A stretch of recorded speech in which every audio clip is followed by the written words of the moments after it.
आप मुमरा के कब्रिस्तान वादी हसनैन कब्रिस्तान में आए हैं और आज जो है शिंदे गुट की तरफ से रैली भी थी। क्या कहेंगे सर, यहाँ के लोगों से किस तरह का प्यार मिल रहा है?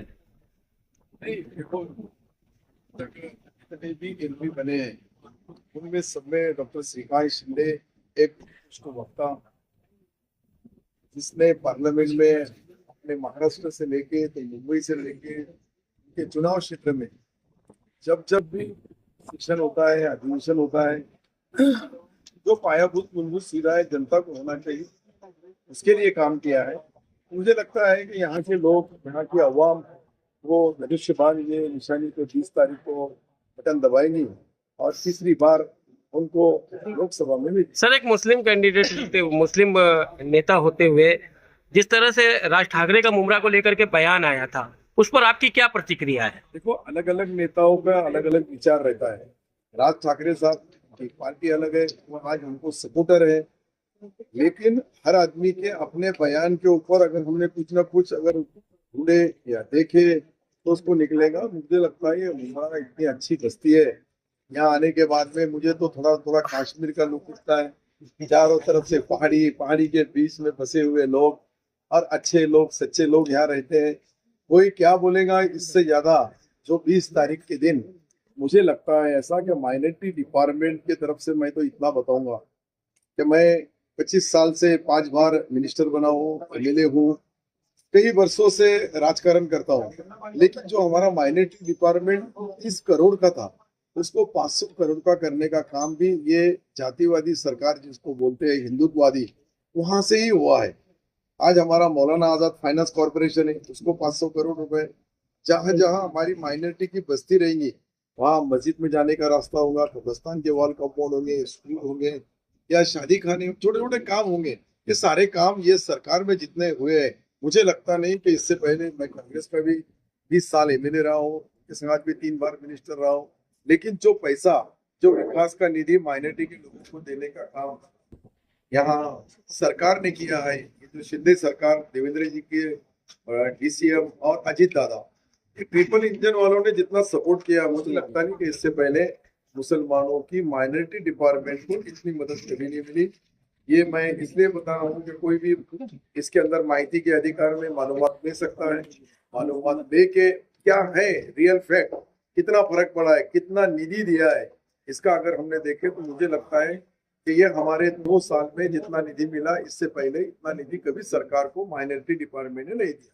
सर, जैसा हमारे मुख्यमंत्री है जो मुसलमानों को जोड़ने की बात करते हैं, एकता बनाने की बात करते हैं, उसी मंच से कुछ जहरीले बयान यहाँ पर दिए जाते हैं, मुमरा वालों को टारगेट बनाया जाता है कि आतंकवादियों से जोड़ा जाता है, तो उस पर आपकी सरकार क्या करेगी सर? नहीं, मुझे ऐसा लगता है कि गलत बयान देने वालों ने बेजवाबदारी से, जिम्मेदारी से बोलना चाहिए, ताकि जिम्मेदारी से बोलने के बाद में कोई भी समाज को एक आधा टारगेट नहीं किया जाता, एक आधी जमात को या एक आधे व्यक्ति को अगर गलत बोलेंगे तो उससे माहौल खराब होता है, ना इत्तेफाकी होती है और भाईचारे में कहीं तो भी छोटे छोटे बयानों से बहुत दुश्वारियां, बहुत तकलीफें होती है।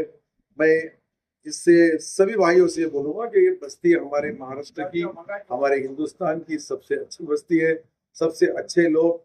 ये पहाड़ियों की वादियों में जिस तरह से हम दूसरे स्टेटों में जाके देखते हैं, वही हमारे मुंबई में यहाँ जो लोग रहते हैं उनको बदनाम करने का काम अगर कोई करता होगा तो महाराष्ट्र सरकार ने उसकी चौकसी करना चाहिए और उनको कार्रवाई करनी, क्योंकि मैं भी एक सरकार का जिम्मेदार मंत्री हूँ, इस नाते से बोल रहा हूँ। किसी को बेजवाबदार और बेवजह जहाँ कुछ होगा, गलत आदमी होगा, जरूर उसकी इंक्वायरी की जाएगा।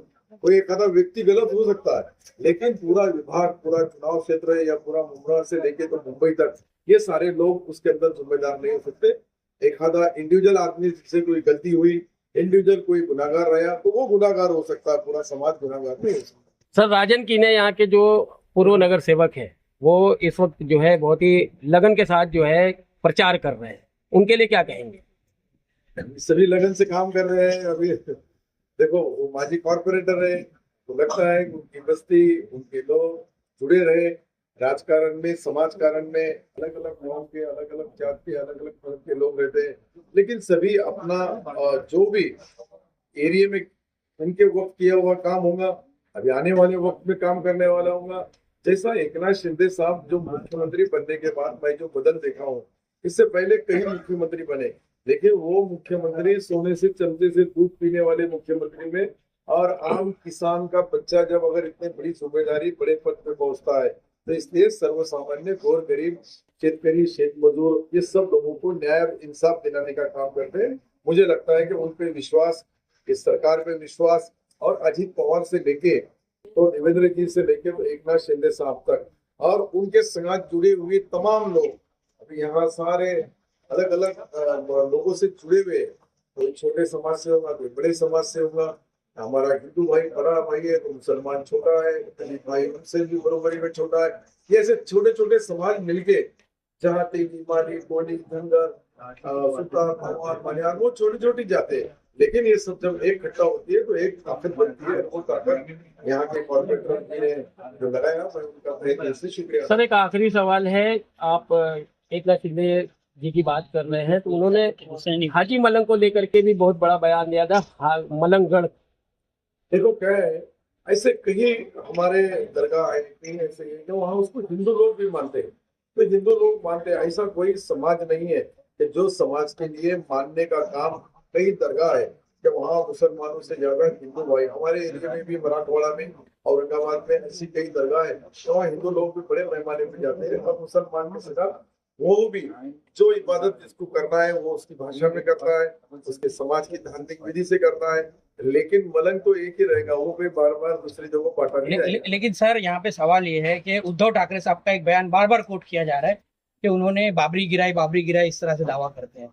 तो और यहाँ पर जब डॉक्टर श्रीकांत शिंदे की बात आ रही, कह रहे थे कि धर्म ना देखिए, तो अगर जब डेवलपमेंट पे वोट मांगना है तो सवाल ये है कि वहां से मलंगगढ़ और यहाँ से बाबरी, ये बातें क्यों बीच में आ रही है? अगर वोट हमको डेवलपमेंट पे ही देना है तो डेवलपमेंट तो नहीं है ना सर यहाँ पे। देखो डेवलपमेंट नहीं है, इसको डेवलपमेंट जो मतलब डेवलपमेंट की बात ही नहीं हो रही। नहीं, डेवलपमेंट की बात कब होगी जब डेवलपमेंट से लोग जुड़े। मेरा चुनाव क्षेत्र है, मैं जहाँ से राजकारण की शुरुआत करता हूँ वहाँ का डेवलपमेंट, यहाँ अब ये डेवलपमेंट विशेष अल्पसंख्यक विभाग से होना चाहिए। इसके लिए तो हमने ये प्लानिंग बनाई, ये जो मैं जो पॉलिसी बता रहा हूँ आपको, देखो इससे पहले भी 250 करोड़ ये शहरी विभाग के डेवलपमेंट के लिए, 250 करोड़ ग्रामीण विभाग के लिए पहले कभी नहीं दिए गए, अभी इस बार दिए, अभी उसके पूरे काम भी नहीं हुए। यहाँ भी हमारे जो दोस्त है, अभी उन्होंने बताया नजीब मुल्ला साहब ने कि हमारे पास ये जो माइनॉरिटी की बस्तियां हैं यहाँ कहीं नहीं है, कहीं लाइट की समस्या है, कहीं कब्रिस्तान के वाल कंपाउंड नहीं है, कहीं शादी खाने नहीं है। तो ये सारी चीजें करने के लिए ही हमने अब जो ये डेवलपमेंट का, अभी आपने सोचा था कि इससे पहले आदिवासी और मागास वर्गीय के जो टैलेंट ब्रिलियंट बच्चे हैं ये विदेश के 200 कॉलेजों में जाके पीजी करते थे और उसकी गवर्नमेंट खर्चा देते। ये पहली बार हमने किया। अब हमारे मुस्लिम बच्चे भी बाहर जाएंगे और वो भी, उनका भी सरकार खर्चा करेगी, क्योंकि ये गवर्नमेंट ने निर्णय लिया। अगर नहीं लेते तो वो भी जाते नहीं थे। अभी 200 कॉलेजेस को जो माइनॉरिटी के बच्चों को जो न्याय और इंसाफ दिया गया, मुझे लगता है पहली बार हुआ है। इससे पहले मागास वर्गीय और आदिवासी भाइयों के बच्चे जाना चाहिए। एक आखिरी सवाल रहेगा, हाल ही में राज ठाकरे ने कलवा में जो सभा हुई थी, अभी बात हुई सर आपने माइनॉरिटी की बात की। सर आजादी के बाद से कई राज्यों में, इनके सारे राज्यों में कई सारे माइनॉरिटी मिनिस्टर्स हुए, लेकिन सचर कमेटी की रिपोर्ट है, श्री कृष्णा कमीशन की रिपोर्ट है, वो आपके सामने कि सबसे ज्यादा बदहाल अगर कोई है एजुकेशन से लेके दूसरे मामलात में तो वो एक मुस्लिम समाज है। तो आखिर ये कब तक सियासत में इस्तेमाल होता रहेगा? क्योंकि कहा यह जा रहा है कि दूसरों का झंडा उठाने में काफी ये कौम आगे रही है, इसका सिर्फ इस्तेमाल होता है, लेकिन जब अपने पद पर पहुंच जाते हैं नेता तो फिर इस्तेमाल करने के बाद बिल्कुल साइड लाइन कर दिया जाता है। तो क्या वो हिस्सेदारी मिलेगी, वो कब मिलेगी? मुझे लगता है कि यही बताने की मैं आपको कोशिश कर रहा हूँ, क्या जो 34 करोड़ 30 करोड़ से लेके 1000 करोड़ तक जब डिमांड होती है और वो विधानसभा के अंदर मंजूर होती है, तो यही तो आपने देखना चाहिए। आप तो पूरे पत्रकार हैं, आप सारे अपने अपने हिसाब से, कोई नेशनल में चैनल से होगा, कोई स्टेट चैनल से होगा, कोई राज्य से होगा, कोई, हमारे पास 3 अलग अलग किस्म है, प्रिंट मीडिया है, इलेक्ट्रॉनिक मीडिया है, और सबसे बड़ा तो ये आपका जो सोशल मीडिया है ये बहुत बड़ा है। तो सोशल मीडिया के हिसाब से आप उसकी मालूमात दो कि जितना ये 6 महीने में माइनॉरिटी डिपार्टमेंट महाराष्ट्र में तेजी से काम कर रहा है, मुझे लगता है। अभी हम मदरसों को 2 लाख देते थे, हमने 10 लाख रुपए देने का फैसला लिया। तो ये कुछ कर रहे बोल के हुआ।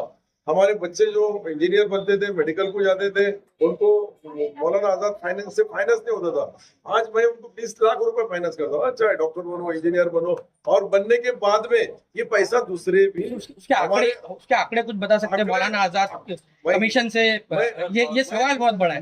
मौलाना आजाद का नाम जरूर आता है, लेकिन उसके आंकड़े आज तक सामने नहीं। मैं यही बता रहा था कि उसके लिए भी 500 करोड़ रुपए दिए, तो अच्छा, 30 दिए। करोड़ यही तो करे। अभी 6 महीने के अंदर जो हुआ, आप मेरे मंत्रालय में आओ, आज भी आप माहिती के अधिकार में मालूमात डालो, 24 घंटे में आपको उसके अर्जेंट मालूमात मिलेंगी। महाराष्ट्र का हमारा जो डिपार्टमेंट है, वहाँ डिपार्टमेंट के अंदर कितना पैसा मंजूर किए, अभी तक खर्चा कितना हुआ, और ये पहली बार ऐसा हुआ कि 6 महीने में 500 करोड़ रुपए माइनॉरिटी के कामों के लिए मुसलमानों की बस्तियों में, एरियो में महाराष्ट्र के किए गए, जो देश आजादी के बाद पहली बार हुआ।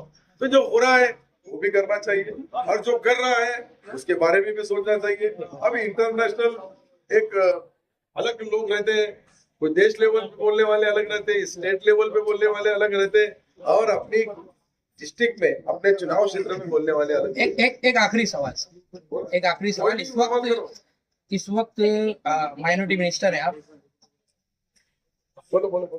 जो आवाज पूरे देश भर में बुलंद की जा रही थी फिलिस्तीन को लेकर, अभी हाल ही में राज ठाकरे ने कहा कहाँ फिलिस्तीन और कहाँ भारत, कहाँ फिलिस्तीन कहाँ भारत। तो क्या माइनॉरिटीज को हक नहीं है कि वो अपने भाइयों के लिए आवाज उठाएं? इसका कुछ आप वो दीजिए। दुनिया में आप मेरी बात सुनो, जो दुनिया में इस्लाम के तौर तरीके को मानने वाले लोगों को उतना हक है। सवाल ये आता है, वो देश के अगर कोई लोगों पे जुल्म के अंदर, यूनो के अंदर भी बात उठाई जाती है, तो ये तो हमारा हिंदुस्तान है।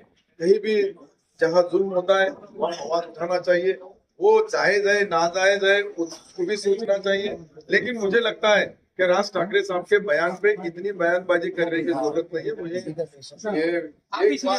एक बार मेरी बात सुनो, मैं बताता आपको कि ये स्टेट में जो माइनॉरिटी को किया गया, उसके ऊपर अगर हमने सोचे तो मुझे लगता है कि देश में जब से हर स्टेट में माइनॉरिटी डिपार्टमेंट बना है, उसके बाद शिंदे सरकार, यहाँ के मुख्यमंत्री एकनाथ शिंदे बनने के बाद में, अजीत दादा और देवेंद्र जी बनने के बाद में पहली बार ये 6 महीने में माइनॉरिटी को बहुत न्याय दिया गया।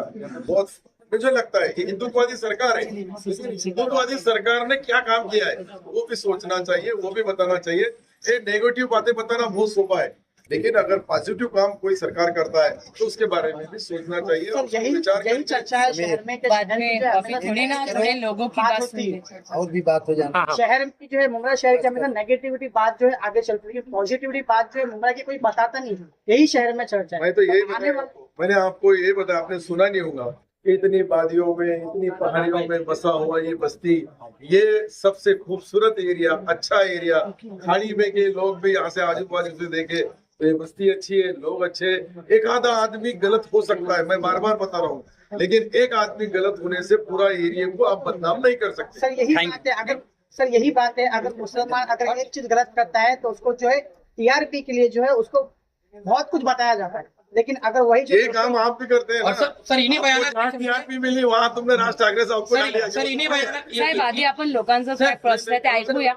सर इन्हीं बयानात के चलते आपके बाजू में भी राजन किने साहब बैठे हुए, उनको भी निशाना बनाया जा रहा है कि ये भी उसी रंग में रंग रहे हैं। सर तो इस गलत फहमी को इसको कैसे सुनो, ये काफी मुस्लिम समाज के बीच में रहे से उन्होंने सारे समाज की सारी कौम के साथ लेके चलते हैं। उनको कितना भी टारगेट बनाया गया तो टारगेट बनाने वाले का क्या हाल होता है वो भी हमने देखे। ये कोई नई चीज नहीं है। जो आदमी अच्छा काम करता है, सच्चा काम करता है, सारी कौम के, सारी जात के, सारे धर्म को लेके चलता है, उसको बदनाम करना बहुत आसान रहता है। लेकिन जो जातिवाद करेगा, जो धर्मवाद करेगा, जो उसमें का छोटे छोटे सवालात लाएंगे, इसके लिए मैं आपका सबका तहे दिल से शुक्रिया अदा करता हूँ। इस बस्ती के मतदाताओं से मिलने के लिए आधा घंटा बाकी है, अगर वो चले गया तो मेरा भी टाइम खत्म, आपका भी टाइम खत्म, और आचार संहिता का हम भी सोच सकते हैं कि अभी आधा ही घंटा बचा है, 30 मिनट। मैं 30 मिनट ये बस्ती के लोगों से बात करना चाहता हूँ। खुदा हाफिज, जय हिंद। सभी लोग